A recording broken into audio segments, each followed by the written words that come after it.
अस्सलाम वालेकुम। अब ये मुतालिया में फ़र्स्ट चैप्टर में से एक कंप्लीट क्वेश्चन आना है, एक थर्ड में से आना है जो स्कीम ऑफ स्टडी मतलब दी गई है।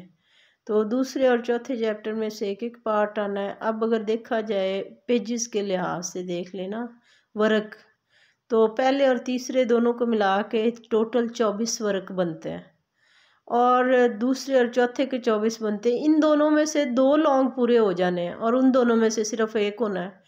तो आप यूँ करें कि पहले और तीसरे चैप्टर को टोटली कर लें, किसी हद तक आपके शॉर्ट भी हल हो जाएंगे।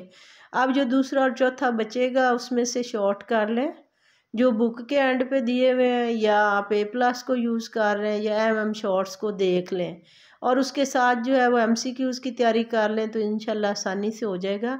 अगर हम क्वेश्चन वाइज जो है वो गैस पिक की तरफ जाएंगे तो वो तो आए या ना आए और बात होती है। जब आप चैप्टर पूरा कर लेती हैं तो उसमें से फिर जो मर्ज़ी सवाल आ जाए। अब अगर चैप्टर करने में भी दिक्कत आ रही है तो जो तो है ना सुर्खियों वाले सवाल जिसमें हेडिंग्स आ रही हैं, उन्हें मतलब आप हेडिंग्स पे ज़्यादा तवज्जो दे लें और फिर दरमियान में देख लें जो कुछ लिखना है उसका गुजारा हो जाता है।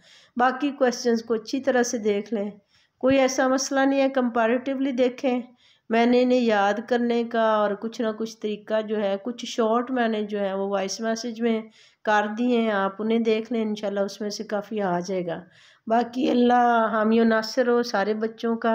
मेरी बेटी भी पेपर दे रही है और भी बच्चे मेरे ही बच्चे हैं, तो सुबह का टाइम जिनका है उनके लिए भी टफ है टाइम थोड़ा, सेकंड टाइम वालों के लिए भी। आपके लिए ढेरों दुआएं। अल्लाह ताला रमज़ानुल मुबारक का पहला रोज़ा होगा, उसके तमाम फ्यूज़ बरक़ात के तुफ़ैल सब की औलादों को कामयाब करे, सुनहरी कामयाबी अता फ़रमाए। मेरे लिए और मेरी बेटी के लिए भी